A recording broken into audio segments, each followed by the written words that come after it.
En Pauta Final es hora de elegir. Hora de elegir. Quienes participaron en la redacción de la propuesta constitucional conversan y exponen sus puntos de vista sobre el texto que será votado el próximo 17 de diciembre. Hora de elegir. Bien, 7:31. Seguimos aquí en Pauta Final, en nuestro segmento Hora de Elegir. Como cada lunes, martes y miércoles de las últimas semanas, abrimos este espacio de conversación aquí en Pauta Final, en la 100.5, para preparar el terreno pensando en el próximo plebiscito del 17 de diciembre. Ya está a la vuelta de la esquina, casi 10 días para esa instancia que cierra finalmente este proceso de discusión constitucional y donde tendremos que ir todos a las urnas de manera obligatoria. Recuerden que si están en nuestro streaming, ustedes van a ver un código QR donde pueden descargar directamente la versión final del texto propuesto por el Consejo. Y bueno, para hoy tenemos como invitados aquí en el estudio a dos integrantes de este proceso. Está junto a nosotros Luis Silva, ex consejero constitucional del Partido Republicano. Bienvenido, Luis. Muchas gracias, muy buenas tardes. Gracias por estar con nosotros. Y también nos acompaña el ex comisionado experto Gabriel Osorio. Gracias por estar con nosotros, Gabriel. Muchas gracias de nuevo por la invitación. Y aquí comenzamos nuestra conversación, donde vamos a abordar básicamente dos temas. Formas de Estado y probidad, como quedan plasmados en esta propuesta constitucional. Y me gustaría que pudiéramos partir con el tema de la probidad, porque bueno, ha sido un tema bien discutido recientemente.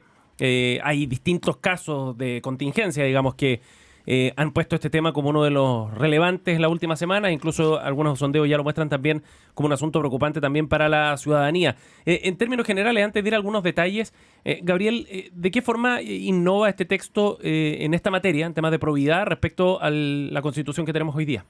Mire, en realidad, para poder hacer un análisis respecto al principio de probidad, no solamente debiésemos acudir al texto vigente, sino fundamentalmente también a nuestra legislación, que ha sido bastante extensa y que ha regulado de una manera muy intensa la probidad. Uh-huh. Sin embargo, el texto que se plebiscita el día 17 de diciembre es un poco más limitado respecto al principio de probidad. Ajá, ¿por qué? Porque, en primer lugar, establece el principio de probidad y transparencia solamente para los órganos del Estado. Sin embargo, basta leer la ley 20.285 para darse cuenta que este principio, mediante ley, se extiende también a toda información que es producida por fondos públicos. Pero además, cabe ser presente que nosotros en innumerables ocasiones propusimos que este principio de probidad alcanzara también a instituciones privadas que ejercen funciones públicas. Como las fundaciones de hoy día, por ejemplo. O incluso también colegios particulares subvencionados. Perfecto. Clínicas que reciben fondos públicos, etcétera. Porque en atención también a que el Estado Social y Democrático de Derecho, ¿no es cierto?, como fue la base, tenía un componente de provisión mixta, pública y privada. Sin embargo, eso fue rechazado por el Consejo Constitucional. Yo ahí recuerdo específicamente, por ejemplo, la abstención que realizó aquí el colega Luis Silva respecto de esa propuesta. Entonces, más bien, es un concepto limitado de la probidad que a nosotros nos hubiese gustado, en atención precisamente a los escándalos que han existido en los últimos tiempos, que se hubiese extendido este principio de probidad y transparencia y que está directamente vinculado con el combate a la corrupción, que también es un asunto que puede surgir bastante controversia respecto al texto que se plebiscita el 17 de diciembre. Ahí está el punto de partida. Entonces, Luis, ¿cómo ves tú este punto, el de la probidad? De manera mucho más positiva y esperanzadora que Gabriel, por cierto. Y quiero aprovechar antes de desarrollar un poco las ideas que contiene el texto de la propuesta respecto de la probidad, corrupción, transparencia, lobby, etcétera. Una suerte de sesgo a la hora de aproximarse al texto de la propuesta. Y es que la comparación del texto de la propuesta tiene que ser hecha con el texto de la Constitución vigente y no con lo que pudo haber quedado. Okay. Cuando Gabriel alude a lo que se rechazó, a lo que nos abstuvimos, etcétera, está haciendo alusión a algo que pudo ser, pero no fue. Y todos los chilenos y las chilenas vamos a votar el 17 de diciembre entre el texto de la propuesta y el texto de la Constitución vigente. Por lo tanto, la comparación que vamos a hacer ahora es entre esas dos opciones y no entre lo que pudo ser.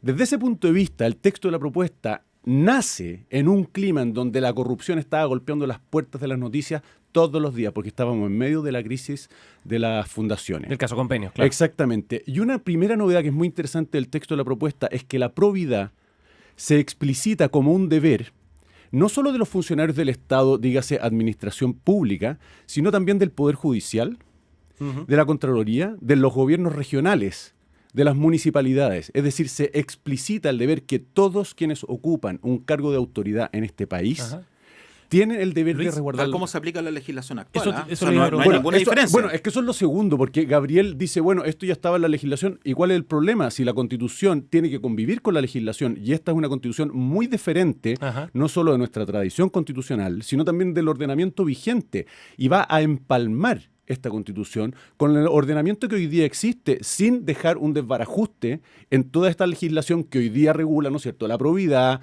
el lobby, la transparencia, etcétera. Por lo tanto, es una Constitución que va a convivir bien con la legislación vigente y que no diga... ¿Lo ves así, Gabriel? Es que hay un problema. Esa convivencia que mencionó Luis. Es que esa convivencia puede ser dudosa en atención a que... ¿Por qué?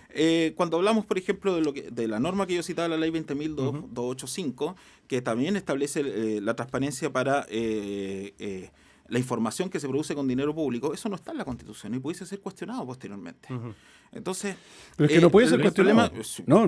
Pero claro que sí. Es que eso significa que todo lo que no está en la Constitución puede ser eventualmente cuestionado. Cuando el principio de interpretación de la Constitución es que aquello que prohíbe no se puede hacer, o aquello que una ley contradice abiertamente con la Constitución es inconstitucional. Pero si una ley llena un vacío que la Constitución, por su silencio, ¿cierto?, deja abierto, ahí no hay ningún riesgo de inconstitucionalidad. Sí, el problema es que pueden existir riesgos de inconstitucionalidad cuando se señalan específicamente cuáles son las funciones y cuáles son los órganos a los cuales le alcanza el principio de probidad administrativa. Probablemente si yo pido por transparencia a un organismo privado, ¿no es cierto?, que maneja fondos públicos, por ejemplo, una clínica, ¿ya? Se me va a negar y una de las justificaciones que va a hacer el abogado litigante de esa clínica es que a él no le alcanza el principio de probidad administrativa. Y si es que estuviese en una ley, probablemente la litigaría por inconstitucionalidad ante el Tribunal Constitucional. Pero entonces, son puras hipótesis, son puras hípotesis las que plantea Gabriel. El problema está que esas hipótesis no hubiesen existido si ustedes hubiesen aprobado la norma que hubiese alcanzado a fondos privados, obviamente, por ejemplo, a instituciones privadas. Pero para despejar ese punto, ¿por qué no se aprobó esa propuesta que alcanzaba también a los funcionarios? De hecho se aprobó, pero es que Gabriel hasta ahora solo se ha fijado en un aspecto de la probidad, que es la transparencia. Ya lleva 3 veces, ¿no es cierto?, con referencia a los documentos públicos, a los documentos que se producen con fondos públicos. Pero yo quiero leerte el artículo 193, número 2, letra B, segundo párrafo, que dice que la Contraloría fiscalizará a los privados respecto del uso de fondos públicos en los casos y formas que determine la ley institucional. Esto no está en la Constitución vigente. Esto es algo que invocó la izquierda con insistencia, y eso tiene mucho más valor que el tema de la transparencia, que por lo demás está abierto también en la Constitución. El problema es que no existe la misma intensidad, porque en primer lugar eso es el reconocimiento de lo que existe actualmente en la ley 10.336, que es la ley de la Contraloría. ¿Ya? Eso es lo primero. Pero la Contraloría no puede fiscalizar a las corporaciones de las municipalidades. Perdón si lo hace. O sea, yo leo informes finales a cada momento sobre utilización de fondos públicos. Hay dictámenes que señalan que el principio de probidad administrativa le alcanza a las corporaciones, pero eso es por la ley de la Contraloría. ¿Y a las universidades? Ya, entonces, ¿cuál es el problema acá? La universidad no lo hace. Ahora lo va a hacer. ¿Cuál es el problema acá? No lo va a hacer porque lo va a determinar la ley. Bueno. Y llevamos muchos años discutiendo este tema que pudiésemos haber resuelto en este texto de manera bastante sencilla. Y sin embargo, no se hizo. ¿Ya? Y es lamentable porque cuando tú enarbolas el discurso en contra de la corrupción, en contra de la mala utilización de recursos públicos, cuando señalamos que siempre debemos tomar en consideración tanto a los órganos estatales como también a los privados para, por ejemplo, la provisión de los derechos sociales, cuando se utilizan dineros públicos, ¿no es cierto?, debiese cumplir con las obligaciones propias y en materia de transparencia, de probidad, que tienen que cumplir los organismos públicos, porque estás cumpliendo una función pública. No puede ser que las instituciones reciban dinero y sin embargo no respondan respecto a él. Y ese es el gran problema que tenemos hoy día. Pero van a responder, yo no sé cómo entiendes tú el texto que yo acabo de leer, pero dice clarísimamente: la Contraloría fiscalizará a los privados, sin apellido, respecto del uso de fondos públicos. Y eso lo podrá determinar la ley, ¿no? Exactamente, ¿no? Pero que es lo que normalmente hace una Constitución, se despliega a través del legislador, ¿no?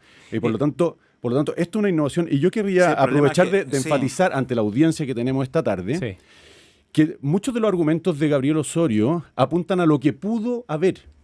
Y yo quiero insistir, y le pregunto a Gabriel, si efectivamente él piensa que desde el punto de la probidad, que no es solo transparencia, no es solo malversación de fondos públicos, mal uso de los fondos públicos, es también cohecho, tráfico de influencia, etcétera. Si desde ese punto de vista el texto de la propuesta realmente se queda atrás respecto del texto vigente. Ajá. Sí, ¿Gabriel? El problema está que usted bien sabe que para analizar un texto no solamente se debe analizar la letra de un texto, sino también la legislación que se desprende de ella. Y la Constitución no solamente habilita, sino también establece límites.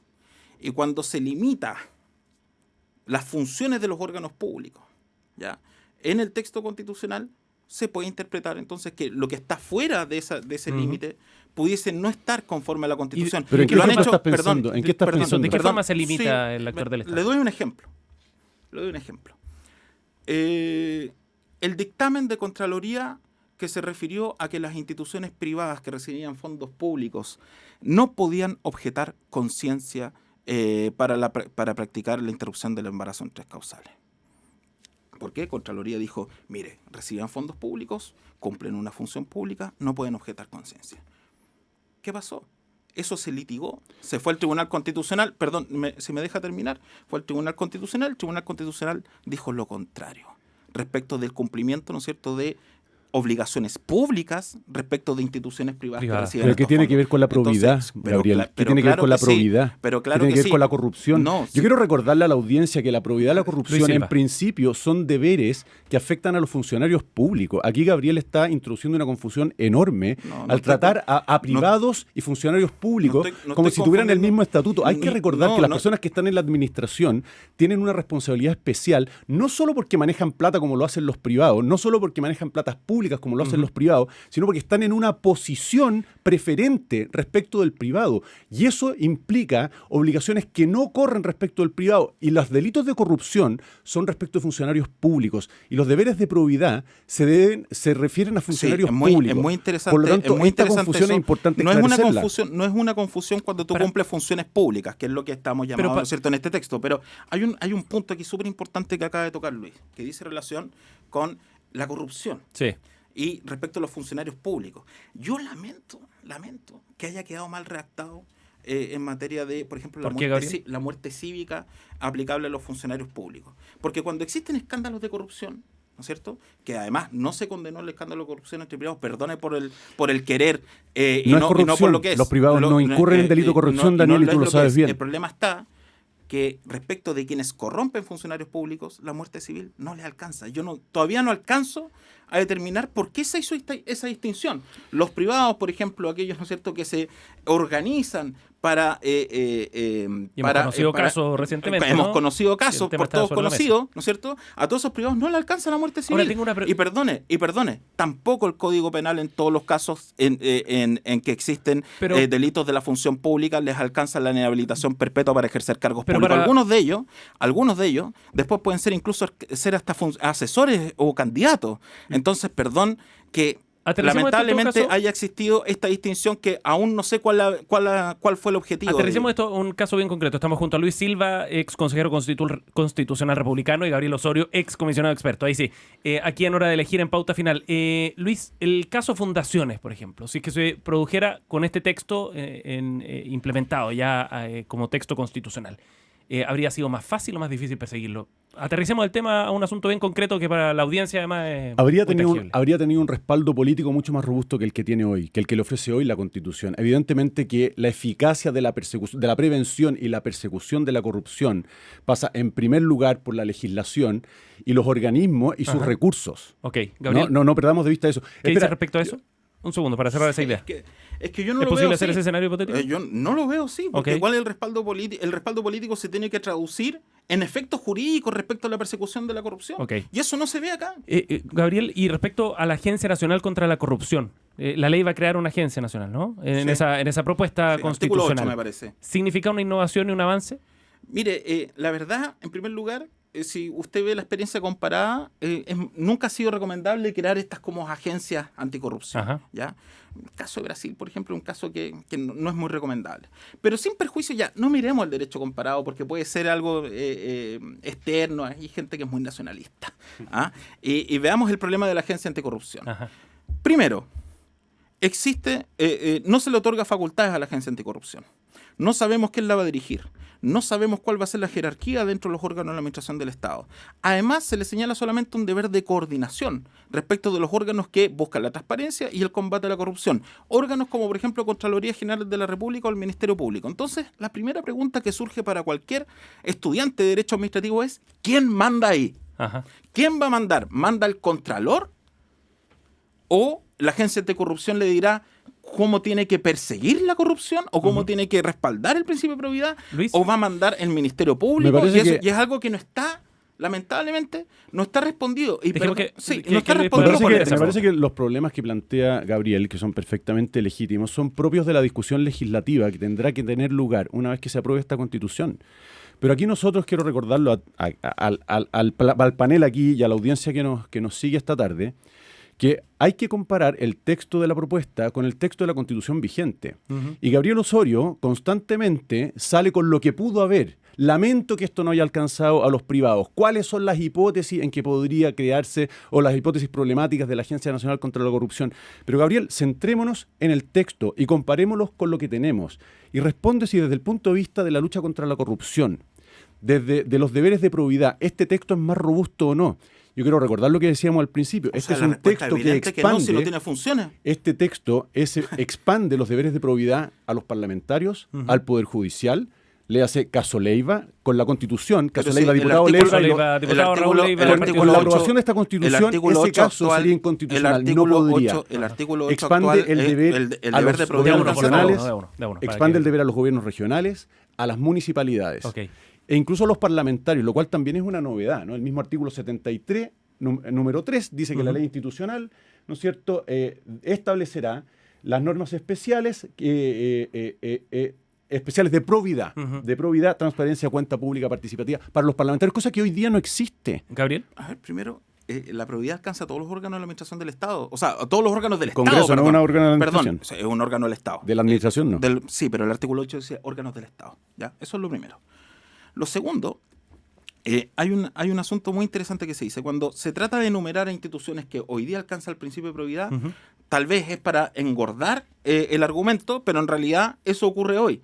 El problema que tenemos es que cuando se introducen instituciones que no tienen funciones, cuando el profesor Silva me dice, compare con la Constitución actual, es que no hay nada en ese texto. Entonces es un titular. Es un titular. Si ese es el problema. Es lo mismo que pasa con la policía fronteriza. Tampoco hay nada. Ni siquiera está incluida dentro del monopolio de del ejercicio de la fuerza. ¿Ah? No sabemos quién la va a dirigir. El problema está, entonces, en definitiva, que cuando que el texto establece las instituciones que son básicas para el funcionamiento de la administración de todos los órganos del Estado, observamos que en estos nuevos órganos, que son como 9 nuevos órganos y como 8 consejos nuevos, crean harta institucionalidad. No son tantos, pero... Sí, es harto. No hay funciones, no hay contenido. Y entiendo que están inteligentemente puestos para una campaña para decir que se lucha contra la corrupción, pero sin embargo, al aterrizar, tal como el ejemplo que tú pediste, no produce ningún efecto. ¿Solo titulares, Luis? Es curioso escuchar a Gabriel, un representante de la izquierda, miembro del Partido Socialista, quejarse de que la Constitución no le resuelve los problemas al legislador, que deja abiertas todas las preguntas que él plantea a propósito de la Agencia Nacional contra la Corrupción o la Policía Fronteriza. Precisamente, el ala que durante el Consejo lo único que pidió era una Constitución habilitante. Y resulta que cuando estamos frente a una Constitución habilitante que le deja al legislador todo el espacio de creatividad necesario para decirnos cómo va a implementar una policía que resguarde integralmente nuestra frontera, o cuando le decimos desde la Constitución al Congreso Nacional que nos diga cómo va a resolver el problema de la prevención y lucha contra la corrupción a través de una Agencia Nacional de la Corrupción, resulta que todos son problemas. Resulta que parecía que la Constitución ahora tenía que resolver todas las hipótesis que el legislador legítimamente podía reclamar para su competencia. Lo que tenemos aquí es una Constitución que habilita al legislador para decirnos de la manera más competente posible cómo se lucha contra la corrupción. Y resulta que tenemos ahora una persona de izquierda quejándose de eso. Me hubiese gustado que eso...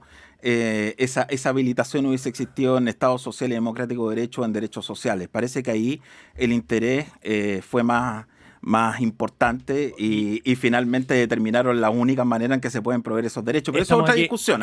Digamos que hay como alguien dijo, se eligen los temas. En algunos temas el legislador puede hacer lo que quiera. En los temas que son de cierta importancia, el legislador no puede hacer nada. Hora de elegir aquí en Pauta Final junto a Luis Silva y Gabriel Osorio en nuestro espacio de conversación sobre el texto constitucional. El tiempo pasó volando porque estuvo muy entretenida la conversación. Nos quedan varios temas fuera, pero tiene 1 minuto cada uno para hacer un llamado, reforzar alguna idea quizá de lo que estuvimos conversando o hacer un llamado, como decíamos, a los auditores pensando en el próximo 17 de diciembre. Luis Silva, ex consejero constitucional del Partido Republicano. Quiero reforzar la idea que hemos transmitido durante este programa, que es que a la hora de decidir el voto sobre el texto de la propuesta, compare ese texto con el texto de la Constitución vigente y no con el texto que le habría gustado o con el texto que pudo ser o con el texto que desde su perspectiva debió ser.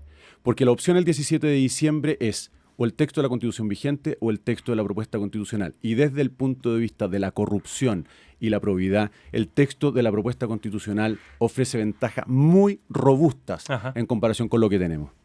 Luis Silva, escuchaban nuestros auditores aquí en Hora de Elegir. Vamos a escuchar ahora a Gabriel Osorio, excomisionado experto del Partido Socialista. Esto no es un juego de comparación de textos constitucionales. Esto es determinar cuáles son los efectos de ese texto en nuestra legislación. Y lamentablemente el texto produce efectos de incertidumbre, produce efectos de división, produce efectos en el combate al narcotráfico, produce efectos nefastos al combate a la corrupción. Es que no lo he dicho. Perdón, no lo he dicho. No lo he Minuto dicho para yo. Perdón. Mira, vaya a la Universidad Adolfo Ibáñez y ocúrrase ante quien corresponda, diría un juez. No le pega al mensajero. ¿Ya? El problema, sí, 2 segundos, un texto que lamentablemente tiene muchísimos errores técnicos, que va a producir efecto en la legislación, tal como se le ha señalado por distintos académicos en distintas publicaciones, y el ejercicio real es determinar los efectos del texto en su vida. Bien. Y los efectos son malos. Gabriel Por Osorio, eso debe votar en contra el 17 de diciembre. Gabriel Osorio, excomisionado experto, y Luis Silva, ex consejero constitucional, junto a nosotros. A los dos, muchísimas gracias. Gracias por venir. Muy buenas tardes, gracias. Gracias. Muy entretenida la conversación. Esto fue Hora de Elegir. Hora de elegir en Pauta Final. Una conversación con los encargados de redactar la propuesta constitucional que será votada en el plebiscito del próximo 17 de diciembre.